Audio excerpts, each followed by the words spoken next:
दोस्तों आज हम जिस टॉपिक पर डिस्कस करेंगे वो है poverty data debate in India. Bharat में गरीबी के आंकड़ों से जुड़ा हुआ विवाद। इस विवाद में जो poverty data debate in India है, मतलब कि हाल ही में हुआ क्या है दोस्तों कि इंडियन एक्सप्रेस में सुरजीत भल्ला, करण भसीन, अरविंद बिरमानी, इन्होंने मतलब ये जो प्रो बीजेपी जो इकोनॉमिस्ट हैं, इन्होंने आईएमएफ में एक रिसोर्स पेपर पब्लिश किया 5 अप्रैल को, और कहा कि भारत में जो एक्सट्रीम पॉवर्टी लाइन है, जो एक्सट्रीम मतलब कि सबसे ज़्यादा जो पॉवर्टी है वो केवल 8.8% रह गई है। तो जैसे ही अगर कोई ये बोलेगा कि भारत में जो सबसे ज़्यादा गरीबी है, सबसे मतलब कि एक्सट्रीम है, सबसे जो ज़्यादा गरीबी है वो केवल 0.8% रह गई है, तो जाहिर सी बात पे इस पर विवाद तो उठेगा ही। क्योंकि आप ऐसे कैसे, मतलब कि आपके पास कुछ आधार है बताने का कि नहीं है, कि आपने कह दिया कि भारत में सिर्फ गरीबी 0.8% रह गई है। तो जैसे इन्होंने ये लिखा, सुरजीत भल्ला, करण बसीन, अरविंद बिरमानी, जिन्हें बीबीवी के नाम से जाना जाता है, तो लोगों ने क्वेश्चन उठाना चालू कर दिया। और केंद्र सरकार इन सुरजीत भल्ला को भी मतलब कि सही मानती है, ये उनके मतलब इकोनॉमिक्स में के एडवाइज़र भी हैं, मतलब कि इकोनॉमिकल जो सलाहकार होते हैं उनकी ये उनको केंद्र सरकार को सलाह भी देते रहते हैं। तो केंद्र सरकार कह रही है कि सुरजीत भल्ला जो आंकड़े दे रहे हैं, जो बता रहे हैं, वो सही बता रहे हैं। तो 5 अप्रैल को ये बात हुई। दूसरी क्या बात हुई, 7 जुलाई 2023 को समिका रवि, एक लेखिका है समिका रवि, जो पी रवि, जो तमिलनाडु के गवर्नर हैं, उनकी बेटी हैं और केंद्र सरकार के इकोनॉमिक एडवाइज़र के मेंबर भी हैं। उन्होंने ये लिखा कि आज तक जो गरीबी के आंकड़े दिए गए वो सारे के सारे झूठ है, मतलब कि सही आंकड़े नहीं दिए गए, क्योंकि उन आंकड़ों में गांव की जो पॉपुलेशन है उसको ज़्यादा ले लेते हैं, ज़्यादा काउंट करते हैं, और जगह की पॉपुलेशन को कम दिखाते हैं, तो वास्तविक गरीबी का निर्धारण हम नहीं कर पाते। तो ये जो आंकड़े बताए गए हैं आज तक वो सही आंकड़े नहीं है। वास्तव में उतनी गरीबी नहीं है जितनी गरीबी दिखाई जाती है, क्योंकि आप गांव के जो जनसंख्या है उसको ज़्यादा काउंट करके बताते हैं। तो इस पर भी डिबेट हुई कि गाँव के जब लोग गरीब हैं तो उनको ज़्यादा काउंट तो किया ही जाएगा। तो इस पर डिबेट उभर के आई। और फिर 16 जुलाई 2023 को नीति आयोग ने national multi dimensional poverty index जारी किया, और इन्होंने ये कहा अपने national multi dimensional poverty index में, जिसको NMPI कहते हैं, नीति आयोग जारी करता है भारत के लेवल पे, इन्होंने ये कहा कि 8 साल में 13.8 करोड़ 8 साल में 13.8 करोड़ लोग गरीबी रेखा के ऊपर आ चुके हैं। और पिछले 18 साल में, मतलब 2005 से लेकर पिछले 18 साल में 41.5 करोड़ लोग गरीबी रेखा से ऊपर आ चुके हैं। अब बताइए, जब इसमें ये कहा जाएगा कि गरीबी रेखा से लोग लगातार ऊपर आ रहे हैं, और जबकि हमने देखा कि कोरोना के दौरान कितनी ज़्यादा गरीबी देखने को मिली, तो इससे ये डिबेट उभर के आई कि गरीबी के आंकड़ों में सरकार छेड़छाड़ क्यों करना चाहती है, कि जो लोग गरीब हैं उनको गरीबी रेखा से बाहर कर दिया जाएगा, और ये दिखाया जाएगा आंकड़ों की कलाबाजी से कि भारत में गरीबी कम हुई है। तो इसकी वजह से ये डिबेट सामने उभर के आए कि भाई जो गरीबी के आंकड़े हैं उन पे मतलब कि बहस शुरू हुई, और ये मतलब बताने की कोशिश की गई कि भारत में मतलब कि जो गरीबी है, तो आज जो केंद्र सरकार है वो उसके साथ छेड़खानी करेगी, और यहाँ के जो एक्चुअल गरीबी है उसको कम दिखाएगी दुनिया भर में, और फिर ये बताने की क्रेडिट लेने की कोशिश करेगी कि देखिए हमने भारत में गरीबी को कम किया है। तो इसकी वजह से ये डिबेट सारे उभर के आई, और जिससे हम केवल यूपीएससी की तैयारी के दौरान, तो हमारे लिए सिर्फ ये डिबेट इंपॉर्टेंट नहीं है, हमारे लिए पूरा इंपॉर्टेंट है कि ये पॉवर्टी का कॉन्सेप्ट क्या है दुनिया भर में, भारत में भी और वर्ल्ड लेवल पे भी पॉवर्टी के जो कैलकुलेशन है वो कैसे किया जाता है, इसको भी देखेंगे। और अभी जो पॉवर्टी की डाटा की डिबेट शुरू हुई उसको देखेंगे। जो नीति आयोग ने मल्टी डायमेंशनल पॉवर्टी इंडेक्स जारी किया उसको देखेंगे, और इसमें फिर जो गरीबी उन्मूलन के भारत में जो विभिन्न प्रकार के कार्यक्रम हैं उनके विषय में जानेंगे, और उसमें क्या हम सुझाव दे सकते हैं इसके विषय में भी जानेंगे, जिससे हमारा ये गरीबी का जो टॉपिक है ये कंप्लीट होगा, मतलब पूरी तरीके से।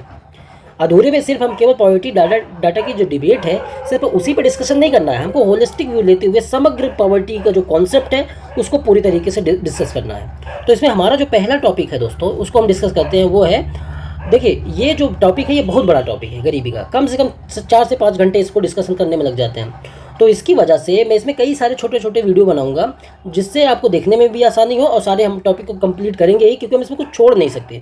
छोड़ने का मतलब फिर वही यूट्यूब के जैसे पढ़ाना हो जाएगा कि बस कुछ बता दिया और कुछ देखने के लिए ऐप पे आए। तो इसमें ऐसा नहीं होगा, जिससे आपके पूरे मतलब पीटी के भी सवाल और मेंस के सवाल दोनों सॉल्व हो, उस हिसाब से हम डिस्कशन करेंगे, कुछ छोड़ेंगे नहीं। चले चाहे वीडियो कितना भी बड़ा हो जाए, कितने भी वीडियो बनाने पड़े, लेकिन डिस्कशन पूरा होगा। देखिए, तो पहला हम देखते हैं कॉन्सेप्ट ऑफ पॉवर्टी, कि पॉवर्टी को कैसे डिफाइन किया जाता है, इसका मेन जो कॉन्सेप्ट है वो क्या है, किसको हम गरीबी कहेंगे, किसको गरीबी नहीं कहेंगे। तो गरीबी के बहुत सारे डिफिनेशन दी जाती है दोस्तों, तो अलग अलग तरीके से लोग डिफाइन करते हैं गरीबी को, लेकिन सबके मूल में एक चीज़ जो निकल के आती है गरीबी के लिए, वो है संसाधनों की अभावग्रस्तता। कि आदमी के पास, लोगों के पास अगर संसाधनों का अभाव है, डिप्राइवेशन ऑफ रिसोर्स है, संसाधन का अभाव है, तो उसको हम गरीब कहेंगे। कुछ लोग रिलेटिव पॉवर्टी, एब्सोल्यूट पॉवर्टी, दुनिया भर के टाइप बता के बताते हैं, लेकिन सबके मूल में यही आएगा कि संसाधनों का अभाव वही गरीबी है। डेवलपमेंटल इकोनॉमी में जो मतलब कि हमारे जैसे अभी अभिजीत बनर्जी है, अमर सेन है, इन लोगों को जो मतलब कि इसके लिए अर्थशास्त्र में नोबेल पुरस्कार भी मिला है, तो उन सब ने यही बताया कि जो संसाधन है उन्हीं की अभावग्रस्तता ही गरीबी है। सुरेश तेंदुलकर समिति जो 2006 में बनी, उसने भी बताया कि संसाधनों का जो अभाव है वो ही मतलब कि गरीबी है। और ये संसाधन कोई मतलब कि फिक्स चीज़ नहीं है, जिसको संसाधनों की अभावग्रस्तता कोई फिक्स चीज़ नहीं है। आज जिसको हम अभाव मानते हैं, जिसको अभाव मानते हैं, कल शायद वो अभाव पूरा हो जाए, किसी मतलब 10 साल बाद किसी और चीज़ का अभाव लगते रहे। तो हर 15 साल 20 साल में ये अभावग्रस्तता है, उसकी परिभाषा बदलती रहती है। जैसे 10 साल पहले जो शौचालय होते हैं, सेपरेट शौचालय घर में, उनको अभाव नहीं माना जाता था 20-25 साल पहले, लेकिन आज अगर किसी के घर में सेपरेट शौचालय नहीं है तो वो गरीबी के दायरे में आएगा, क्योंकि इसको आज अभाव माना जाता है। तो जो अभाव है दोस्तों, इसकी परिभाषा समय के अनुसार बदलती रहती है। तो इस अभाव की वजह से होता क्या है कि मतलब कि जो लोग हैं वो अपनी बेसिक ह्यूमन नीड्स, जो आधारभूत मानवीय आवश्यकताएं हैं, वो उनको पूरा नहीं कर पाते हैं। आधारभूत मानवीय आवश्यकताओं में जैसे क्या क्या आता है कि वो अपने शेल्टर, आवास की ज़रूरत को पूरा नहीं कर पाते, उनके पास रहने के लिए घर नहीं होता, आजीविका का अभाव, लाइवलीहुड नहीं होती, खाने पीने की चीज़ें नहीं होती, खाद्यान्न पदार्थ एवं पोषण का अभाव, फूड और न्यूट्रिशन, इन सब की चीज़ कमी होती है, स्वच्छता का अभाव, सैनिटेशन का मतलब कि स्वास्थ्य की ज़रूरतें वो अपनी पूरी नहीं कर पाती हैं, शुद्ध पेयजल का अभाव, क्लीन वाटर नहीं, गंदा पानी पीते हैं, मतलब कि जिससे बहुत तरीके की बीमारियां उत्पन्न होती है। तो मोटे तौर पर हम ये देखेंगे ये आधारभूत मानवीय आवश्यकताएं हैं, और जो भी व्यक्ति समाज में इन चीज़ों को पूरा नहीं कर पाता उसको बोला जाएगा इसके मतलब इसके पास संसाधनों की अभावग्रस्तता है, इसलिए ये गरीबी की श्रेणी में आएगा। तो हमने कॉन्सेप्ट गरीबी का ये देखा कि जो गरीबी है वो संसाधनों का अभाव है, उसकी वजह से आदमी जो है अपनी बेसिक ह्यूमन नीड पूरी नहीं कर पाता। बेसिक ह्यूमन नीड में ये सब चीज़ें आएंगी, और बेसिक ह्यूमन नीड जो है दोस्तों हर 15-20 साल में, या समाज जितनी तेज़ी से बदलता है उतनी तेज़ी से बेसिक ह्यूमन नीड भी हमारी बदलती है। और आज जो बेसिक ह्यूमन नीड है, क्या पता 10 साल बाद वो बेसिक ह्यूमन नीड ना रहे। तो जैसे जैसे उस समय के हिसाब से बेसिक ह्यूमन नीड अगर पूरी नहीं होती तो वो समाज का मतलब सदस्य गरीब कहलाएगा।